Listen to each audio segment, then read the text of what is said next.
사도신경 신앙 고백하겠습니다. 나는 전능하신 아버지 하나님 천지의 창조주를 믿습니다. 나는 그의 유일하신 아들 우리 주 예수 그리스도를 믿습니다.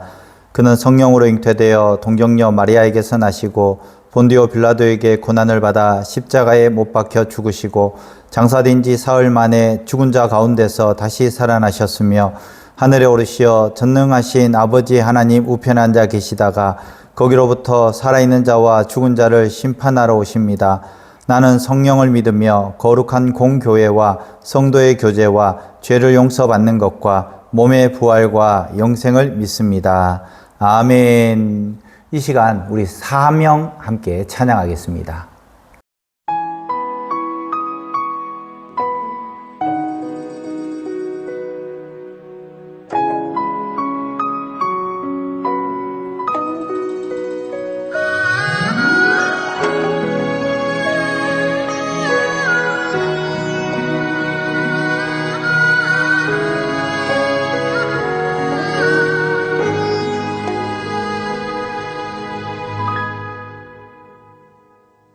주님이 홀로 가신 그 길 나도 따라가오.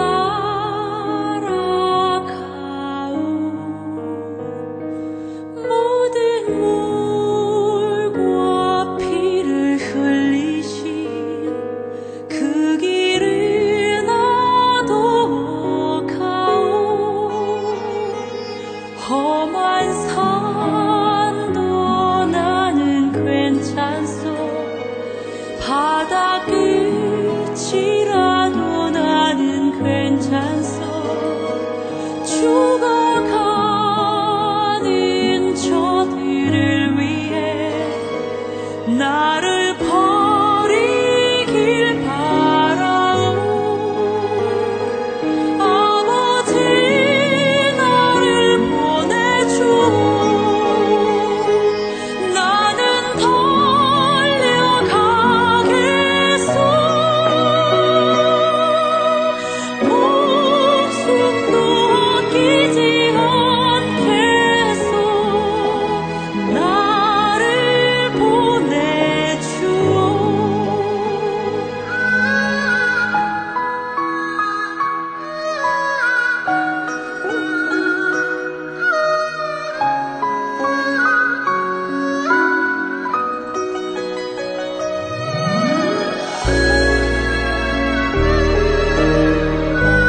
아멘. 이 시간 함께 볼 하나님 말씀 사도행전 1장 6절에서 11절까지 말씀입니다. 사도행전 1장 6절에서 11절까지 말씀 제가 봉독하겠습니다. 그들이 모였을 때에 예수께 여쭈어 이르되 주께서 이스라엘 나라를 회복하심이 이때니까 하니 이르시되 때와 시기는 아버지께서 자기의 권한에 두셨으니 너희가 알 바 아니요 오직 성령이 너희에게 임하시면 너희가 권능을 받고 예루살렘과 온 유대와 사마리아와 땅끝까지 이르러 내 증인이 되리라 하시니라. 이 말씀을 마치시고 그들이 보는데 올려져 가시니 구름이 그를 가리어 보이지 않게 하더라. 올라가실 때 제자들이 자세히 하늘을 쳐다보고 있는데 흰옷 입은 두 사람이 그들 곁에 서서 이르되 갈릴리 사람들아 어찌하여 서서 하늘을 쳐다보느냐 너희 가운데서 하늘로 올려주신 이 예수는 하늘로 가심을 본 그대로 오시리라 하였느니라. 아멘. 날씨가 굉장히 무덥습니다. 이제 무더운 날씨 가운데서도 우리 건강을 많이 챙기시기 바랍니다. 물도 많이 드시고요. 이제 보름 정도 있으면 말복입니다. 이제 말복이 되면 그래도 어느 정도 한 더위는 꺾이기 시작하니까 한 보름 정도만 참으시면 될 것 같습니다. 어느 건물에 불이 났습니다. 사람들이 소방관에게 불이 언제 완전히 진화되느냐, 몇 시가 되면 집으로 들어갈 수 있느냐 계속해서 이렇게 묻습니다. 물론 중요한 질문입니다. 그렇지만 소방관에게 있어서 가장 우선적으로 해야 될 것이 무엇입니까? 불을 끄는 것과 아울러서 더 앞서서 해야 될 것은 바로 인명을 구조하는 것입니다. 요 구조자들이 있다면은 그들에게 목숨 걸고 다가가서 구조해 나오는 것입니다. 불을 언제 끌지는 아는 것보다 지금 누구를 구해야 하는지 아는 것이 중요하다는 것입니다. 시간을 묻는 동안에도 구조를 기다리는 사람이 있다면 1분 1초 얼마나 애타게 기다리겠습니까? 우리의 신앙도 마찬가지입니다. 우리는 하나님께 언제 문제가 해결됩니까? 또 언제 형편이 좋아집니까? 언제 또 교회가 부흥합니까? 라고 묻습니다. 그러나 주님은 때에 대한 우리의 질문보다 우리가 감당해야 될 사명에 대해서 이야기를 합니다. 오늘 제자들이 부활하신 예수님께 물어봅니다. 6절에 보면 주께서 이스라엘 나라를 회복하시면 이때니까. 당시 이스라엘은 로마의 지배를 받고 있었습니다. 굉장히 어려운 상황에 있었습니다. 그래서 그들은 언제 이스라엘이 회복됩니까? 라고 물었던 겁니다. 그러나 예수님은 그들의 기대한 날짜를 이야기하지 않으셨습니다. 때와 시기는 하나님의 권한에 속한 것이라고, 너희들이 알 것이 아니다라고 그렇게 말씀하셨습니다. 그리고 난 다음에 성령을 받은 후 예루살렘과 온 유대와 사마리아와 땅끝까지 이르러 예수님의 증인이 되라. 그렇게 말씀하시면서 승천하셨습니다. 제자들이 계속 하늘을 쳐다보고 있을 때에 두 천사가 나타나서 어찌하여 너희들 하늘만 쳐다보느냐. 이제 하늘만 바라보지 말고 주님께서 맡겨주신 그 사명을 감당하라. 아주 중요한 포인트가 여기 있습니다. 예수님은 사도행전 1장 7절 말씀 가운데 때와 시기는 아버지께서 자기의 권한에 드셨으니 너희가 알 바 아니다. 제자들은 언제입니까? 언제 때를 중요하게 생각했습니다. 그러나 예수님은 그때는 하나님의 권한이다 라고 말씀하셨습니다. 그리고 모두 알 수 없다라고 이야기합니다. 주위의 사람들 가운데서 예수님이 언제 재림할 것이다 라고 이야기하는 사람들은 100% 이단이든 사입입니다. 거기에 관심 가질 필요가 없습니다. 예수님께서도 거기에 관심 갖지 말라고 이야기를 합니다. 그 권한은 하나님께 속한 것이고 너희들은 하늘을 쳐다보지 말고 이 땅에서 내가 준 사명을 감당하는 것이다. 오늘 우리들에게 교훈하고 있는 것입니다. 우리도 때를 알고 싶어 합니다. 언제 기도가 응답될지, 또 언제 자녀가 변화될지, 언제 병들이, 질병이 나을지, 언제 어려운 형편이 풀릴지, 앞으로 일어날 일들을 우리가 알면 얼마나 좋겠습니까? 그러나 하나님께서는 그 궁금증에 대해서 이야기하지 않습니다. 대신 하나님의 때를 기다리고 신뢰하라고 우리에게 말씀하고 있습니다. 하나님께서 때를 모르셔서 응답 안 하는 것이 아니라 가장 좋은 때를 아시기 때문에 기다리게 하시는 거예요. 우리가 알지 못하는 영역은 하나님께 맡겨야 됩니다. 여기 있다, 저기 있다, 말세의 때에 우리를 혼미케 하는 사람들이 많습니다. 거짓 선지자들이 많습니다. 거짓 예언자들 많습니다. 거짓 목사들 많습니다. 예수님께서 분명히 말씀하셨습니다. 그때 관심 갖지 말라고 이야기를 하십니다. 그리고 너희들은 내가 준 사명을 감당하라. 미래를 계산하느라고 오늘의 믿음을 잃어버리면 안 됩니다. 언제 이루어질지 걱정하기보다 오늘 내가 무엇에 순종할지를 물어야 하는 것입니다. 주님, 오늘 제가 무엇을 해야 합니까? 이것이 종말 신앙이에요. 종말 신앙. 예전에 이런 책이 있었습니다. 임박한 진노를 대비하라. 그것이 어떤 책인지는 모르겠지만은 그런 제목을 제가 봤습니다. 그렇지만은 그것이 저는 굉장히 크게 다가왔습니다. 종말 신앙을 가지고 오늘도 살아가야 하는 것입니다.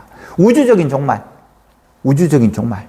모든 우주가 끝나는 날이 있을 것입니다. 그러나 중요한 것은 개인적인 종말도 있다는 것입니다. 오늘 회사 갔다 올게, 학교 갔다 올게, 잘 있어. 웃으면서 이야기했지만 저녁에 돌아오지 못하는 가족들도 있을 것입니다. 때로는 어려움 당하는, 고통 당하는, 교통사고 나고 사고가 나서 병원에 입원하는 그런 사람들도 있을 것입니다. 그래서 우리는 그 때에 대해서, 지금 개인적인 종말에 대해서, 개인적인 때에 대해서 관심을 가지고 오늘이 마지막이다 생각하고 내가 지금 호흡하는 이것이 마지막이다 생각하고 오늘 이 하루를 최선을 다해서 살아가야 하는 것입니다. 내 육신의 욕망을 위해서 살아가는 것이 아니라 하나님께서 맡겨주신 그 사명. 너희는 가서 모든 민족으로 제자를 삼아 아버지와 아들과 성령의 이름으로 세례를 베풀고. 얼마나 우리에게 강조하고 있는 말씀입니까? 그리고 8절 말씀에 성령이 너희에게 임하시면 너희가 권능을 받고 예루살렘과 온 유다와 사마리아와 땅끝까지 이르러 내 증인이 되리라. 아멘. 예수님의 제자들의 관심은 하늘나라가 아니라 바로 그 사명에 있다라고 말씀하고 있는 것이죠. 내 증인이 되라. 증인의 삶을 살아야 하는 것입니다. 증인은 자신이 보고 들은 것을 이웃들에게 전하는 사람이 바로 증인입니다. 우리 교회에 대해서 아름다운 이야기를 하고 또 부족하지만 목사에 대해서 좋은 이야기를 해주고 성도들이 정말 행복하게 하고 있다. 이런 이야기들을 하는 거예요. 그것이 바로 증인의 삶입니다. 예수님에 대해서 잘 알고 내가 받은 은혜에 대해서 잘 알면 그것을 나눠주면 좋습니다. 그렇지만 그 역량이 되지 않을 때에는 우리 교회 너무 행복해. 우리 예배 너무 좋아. 내 마음이 너무 편해. 한번 와봐. 이것도 충분히 증인의 삶을 사는 것이죠. 그 사명은 인간의 힘만으로는 감당할 수 없습니다. 그래서 예수님은 먼저 성령이 너희에게 임하시면, 성령께서 임하시면 권능을 받고 증인의 삶을 살아라고 말씀하십니다. 주님은 오늘도 우리를 증인으로 부르셨습니다. 거창한 말을 잘 해야 증인이 되는 것이 아닙니다. 예수님께 받은 그 은혜를 말하고 그리스도의 사람을 행동으로 보여주고 또 믿음으로 정직하게 살아가는 것, 이것이 바로 증인의 삶이라는 것입니다. 오늘 알 수 없는 미래를 지나치게 염려하기보다 하나님께 맡겨보시길 바랍니다. 언제 해결될까라는 그런 걱정보다도 오늘 내가 감당해야 될 그 사명이 무엇인가를 알고 행동하는 것이 더 소중하다는 것입니다. 하늘만 바라보지 마시고 주님의 재림을 기다리는 그 믿음, 현실 가운데서 우리가 잘 준비한다면 그것이 바로 재림을 기다리는 믿음이라는 것입니다. 다시 오실 주님을 기다리기에 오늘 사명을 더욱더 성실하게 감당할 수 있기를 바랍니다. 오늘 하루 주님 알 수 없을 때 하나님께, 알 수 없는 때는 하나님께 맡기고 오늘 제게 맡겨진 사명을 충성스럽게 감당하겠습니다 라고 다짐할 수 있는 우리 사랑하는 성도들 되시기를 간절히 축원합니다. 아멘. 기도하겠습니다.